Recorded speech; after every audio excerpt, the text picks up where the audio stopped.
Stephen Cranston, great to have you with me. And we are deep diving into your book, The Mavericks. Firstly, where did the concept come from? Well, I've been covering these three companies for a long time, the main ones, the Allan Gray, Coronation, and Investec, which is now called NinetyOne. And they were the three kind of default companies for pension funds. When I was a pension fund trustee, they in fact managed my money and the money of all our members, in effect. And it was the likes of Ant Lester, some of the big asset consultants. They were the default. They were called the CIA. That was the predictable. Basically, to be split fund between those three companies was a kind of the default for pension funds, and they had a huge market share as a result of that. In terms of the key takeaways of the book, if you can highlight those for those that are considering looking at purchasing the book from Exclusive Books and the lessons that they can potentially learn. Yeah, other good bookshops, of course, but I think it's obviously very much about success in business. I mean, these are phenomenally successful. I suspect it was a time in the early 90s, it was a sort of purple patch when these companies could do really well. I don't think there's going to be another success on the lines of a Coronation or Allan Gray, or certainly not in terms of the amount of assets. A $650 billion under management company is unlikely. The more recent successes, if you took the 361s and the Perpetuas and so on, they're more in the sort of 80 billion, 150 billion area, and more specialized. These were very much the generalist managers, and you'll have to read about the success. I mean, Henry Totoy is the outstanding management success. Allan Gray is probably the genius in terms of investment management and investment philosophy and taking a long-term approach, so on. Coronation is much more of a team effort, really, and they had the most dramatic of sort of walkouts, which many, many other companies tried to repeat, and none of them succeeded. None of them were anything like as successful as Coronation, and they had a breakout. Maybe Truffle now, if you can see that as a breakout from RMBs, is getting there. But the majority of great breakaways have not done well. Yeah. One of the commonalities that you underpin in the book is partnerships and the essence of relationships, specifically in the consultant space. Just take us through that thinking. Yeah. Well, look, the gatekeepers were very much, especially in the early 90s, were Alexander Forbes, what's now called Towers Watson, which I think was called Fifth Quadrant then. And you were kind of home and dry if you were on their approved lists. Because I was a trustee myself, at the end of the day, they're called consultants, but they really make the decisions. I mean, you've got to it's very rare that you would kind of overrule their suggestions.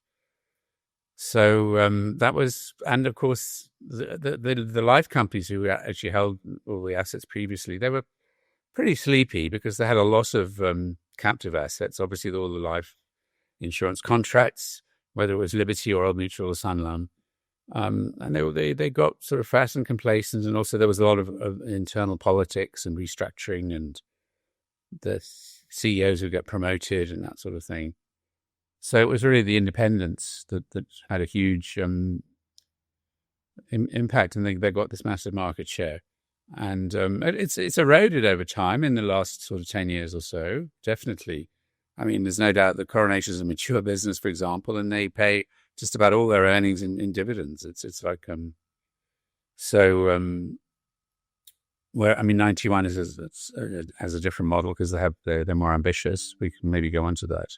And you spoke about NinetyOne as being the truly global player in the universe. I think so. I mean, clearly they're not a Fidelity or a BlackRock or one of those really mega companies, but they are a decent-sized company, and unlike their mother company, Investec, they're not just in the UK and South Africa. They've got a solid Asian business, a solid Australian business, a solid North America. In fact, I think Henry Totoy, the CEO, is spending a lot of time in North America building up that business now. And also, of course, their emerging market fund, that $500 billion emerging market fund on the NinetyOne side. Yeah. Of course, Coronation were the pioneers from the South African point of view on the emerging market side. They had a lot of success because they were much more active. The defaults, you might remember Mark Mobius, who was the guru of emerging market funds from Templeton. And he was really not giving much more than the index. And Coronation under Gavin Jabber did do a substantially better than the index most of the time. Look, obviously, the more risk you take, you're going to have bad years. But Coronation have established a good franchise on the emerging market side. Investec, as was in NinetyOne, now they were probably a little bit later on that side. But they were very much the global equity and global balanced, global managed. I think they got funds that got some traction internationally. Stephen, you mentioned Perpetua, and Stephen, you mentioned Perpetua and Delphine Govender. We know the story of Delphine, who bravely broke away from Allan Gray to start Perpetua. Mm-hmm. You interview her in the book, and she looks to trends of the future. She talks about niche asset managers as owning the future over another heavyweight being built. I think that's kind of what I was saying. And she brings into the discussion. Talk to me about her stance. She's right. She's right, because it's not. If you can get a niche, and you don't have to have a huge amount of assets necessarily. The scale, obviously, if you're in an index fund, you need scale because it's low margin. But if they can produce high alpha in the jargon, which is obviously excess over the market, then you can make a decent living. There are some asset managers in South Africa make a living on 15 billion rand, but that would be like a sort of a 3 or 4 man investment team or personal investment team. There are far too many asset managers in my view here, but they don't have to be on the Coronation scale or even some of the others that I mentioned, M&G, Ford. What we used to call, what is still called the large manager watch, which was essentially the only place which we would consider as pension fund trustees. The life companies were still there, Standard, Old Mutual. Sanlam Investment Management is moving into NinetyOne. That was quite fortuitously happened just before my deadline for my manuscript. So I actually kind of proved my thesis because the life companies realize that they're good at distribution, but not necessarily that good at active asset management. You talked to Aluwani, 100 billion rand asset manager. Looks like this could be the star of the future. Any insights on that front? Well, they were a breakaway from RMB. I suppose RMB's had 2 big breakaways, Truffle and Aluwani.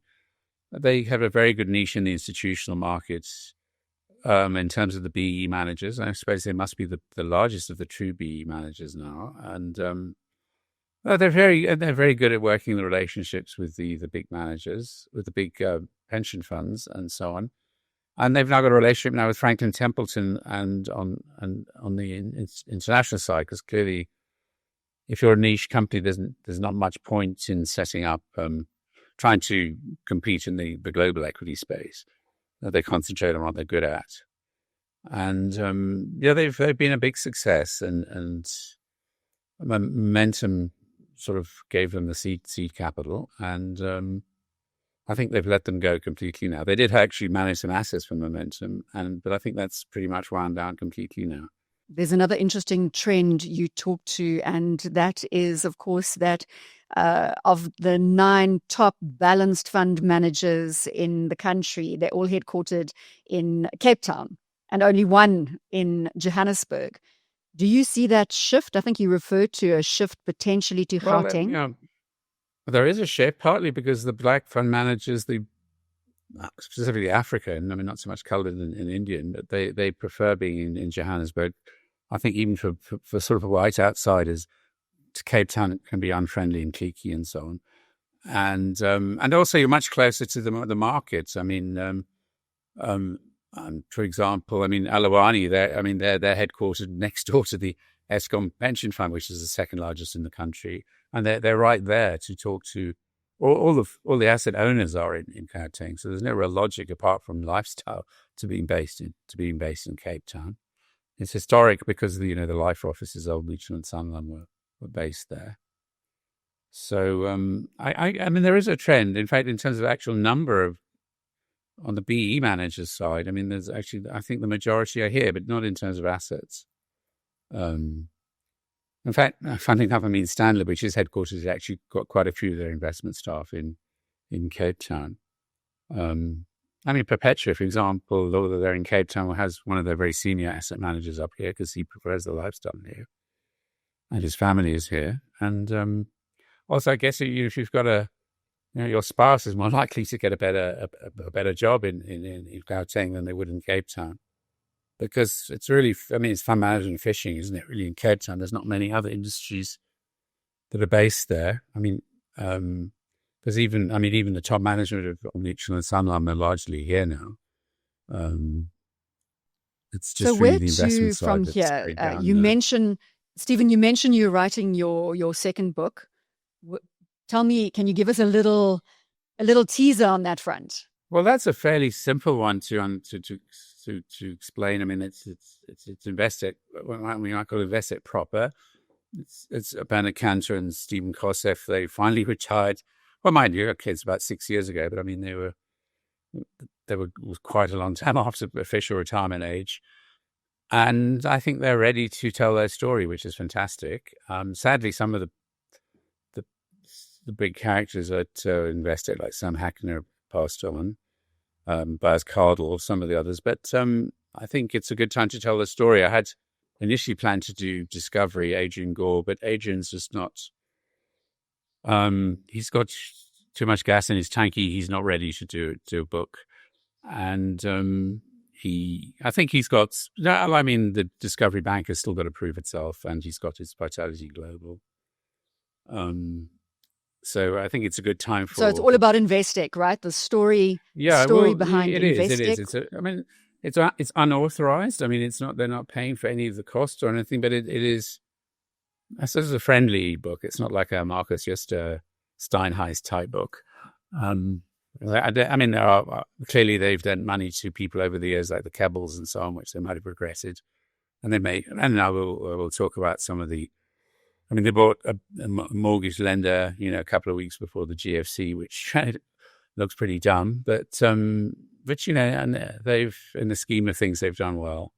And especially if you include, they've unbundled NinetyOne, but that was a fantastic business in its time. Well, it is a fantastic business, but I mean, it added a huge amount of value to Investec. And if you were a shareholder of Investec when it unbundled, you would have done really well. So best of luck with this next project. We certainly look forward to seeing it on the shelves, and thank you for spending time unpacking the Mavericks. Yes. It'll be a while yet before the Investec one's out, and I'm still. But there'll still be some other book launches. There's going to be one at Glenda's, I think, in a few weeks' time. Actually, we're spending quite a lot of time actually marketing the book. I wouldn't say quite as much time as writing it, but there is a whole sort of phase of getting it in the public eye and so on. And but I'm glad to see it was released in March and exclusive books. It's still there in most of the branches. So, certainly Rosebank and Hyde Park and Sandton City, it's still there. Cavendish, I'd imagine it's there because that's the sort of hub of sub-fund management in South Africa. So, okay. Again, Stephen, thank you so much for your time. Sure. Thanks.